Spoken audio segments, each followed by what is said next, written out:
Welcome to the High Pressure Podcast with me, George Ratermann. And me, Marie Williams. Brought to you by Reliably Ratermann. Bringing you industry news and trends. Plus, insightful conversations with industry leaders. Let's get to today's show.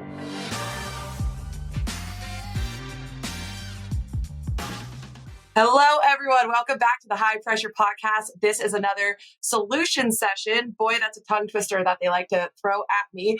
So it's a short episode, and this is when we hear one of our customers' questions and then bring on a Ratermann expert to answer those questions. Today, we have our Cryogenic Account Manager, Eric Mensik. Welcome to the show. How are you doing? Thank you. I'm doing fine. Thank you for having me. Yeah, thanks for joining.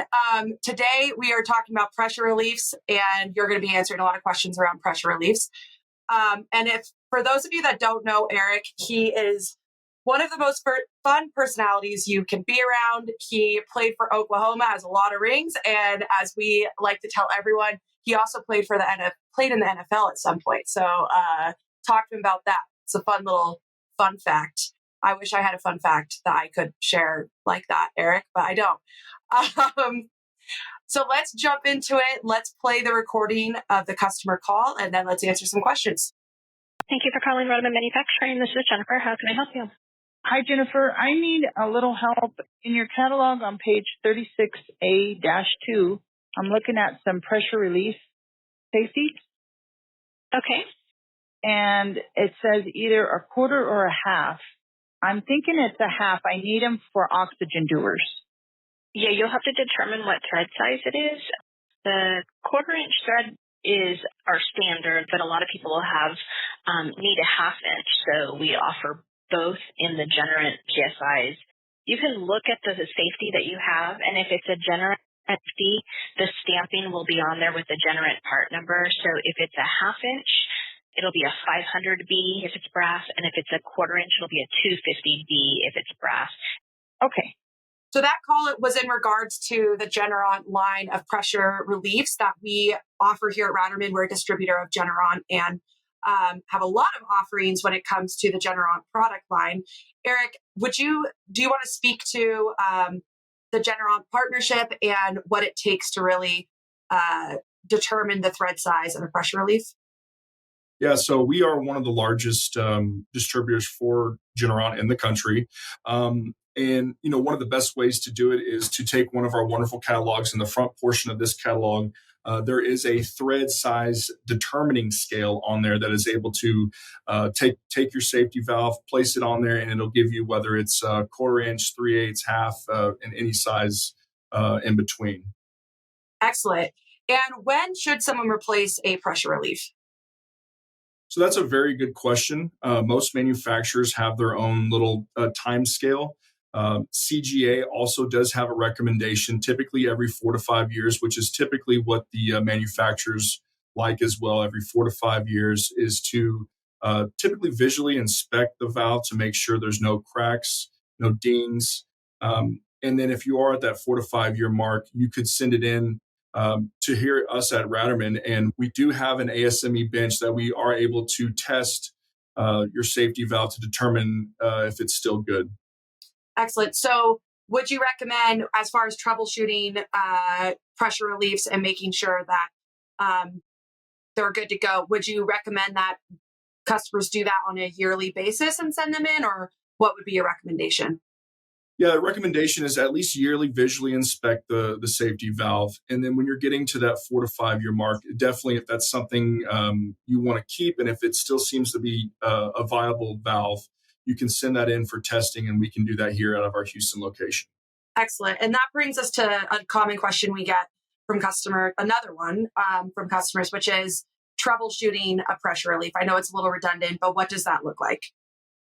So typically if your safety valve is relieving more so than you think it should, most of the time there's probably some particulate or slag that's in the line that has gotten caught in the seat, and that will stop the valve from reseating properly, and you'll continually get the leak. We do not recommend you take that valve out of line and start disassembling it, because we are ASME certified here in the Houston location. we can do that here for you and determine what the issue is. A lot of our customers are based there. Can you speak to the offerings that we provide to our customers at the Houston warehouse? Absolutely. So as I've mentioned before, we do have a ASME test bench here on site here in Humble, Texas. We can VR it, which means we can repair it, tear it down and repair it for you. We can test it. And we also offer stainless steel tubing, copper tubing. We have an O2 clean room that we can O2 clean pretty much anything you can think of. And that is available here in our Houston location. Excellent. And we also are offering DK Lock as a new product line. So if you use Swedge Lock, it interchanges perfectly with that line. And then in addition, if you want to come say hi to Eric and Lance over at the Houston warehouse, we would love to host you and demo some of our products for you there. And lastly, if you need some will call pickups and you're in the Houston location, we can make that happen for you as well. So really the world is your oyster when it comes to Houston, Texas. Let's talk about the importance of pressure relief maintenance. What could happen if someone has a faulty pressure relief? A big boom is a possible big boom. Yeah, that pressure builds up and it can cause some really bad issues. Eric, if someone wanted to quickly determine when they should replace their pressure relief valve, are there date codes that our customers could look for on those valves? Yeah. Yes, typically on the body of the valve, there will be a date code stamped on there when it was manufactured. Another way that someone could help determine, or if you need some help, is honestly a picture is worth 1,000 words. Snapping that picture and sending it into customer service or myself, we were able to determine that rather quickly to help the customer. Fantastic. And is there a common theme you see around pressure relief valves where amongst customers where you think to yourself, oh man, if they just did X, Y, Z, we wouldn't be at the point of a headache of needing to replace a faulty relief valve? Yeah, just making sure the system is clean.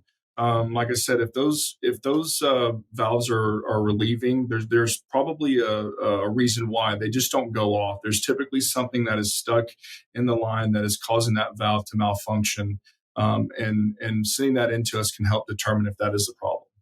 Okay, so if a customer is experiencing their tank or that valve relieving consistently, that should be a cue for them of, hey, something's not right here. And just because Absolutely. just because, and this is good education for me as well, just because it's called a relief valve, and yes, that is its function, doesn't mean that because it's relieving that is a healthy tank. That means something is that is your cue that there's something off kilter there. Yeah, there could be something wrong with the system, but then also the valve could be sized improperly. They could possibly, if it's constantly going off, it could possibly be undersized if the set pressure is not correct. And so, determining the flow rates that you're needing, which we have the tools to provide that for you, is a great tool to help with that. Speaking of components that go on to the top end of liquid cylinders, Ratermann offers an in-house liquid cylinder repair training. It's excellent. It's about 2 days long. We can shorten that if need be. Our national sales manager, Craig Pagano, puts that on. He'll come out, train your team so that you don't have to keep sending tanks out and you understand how to identify issues with liquid cylinders and repair liquid cylinders in-house. Eric, I can't thank you enough for your wisdom today around pressure reliefs. Is there anything else you want to? But actually, what's the easiest way for people what is the easiest place and easiest way for customers to order these pressure relief valves? You can call the 1-800 number that's on our big trusty 1,000-page catalog, as well as the cryo catalog, or you can shoot an email to myself, Eric at rmicryo.com. Be more than happy to help with any issues or questions you may have. Awesome. And we'll link that into this episode. You can also check us out on our websites at rmiorder.com and cryoorder.com.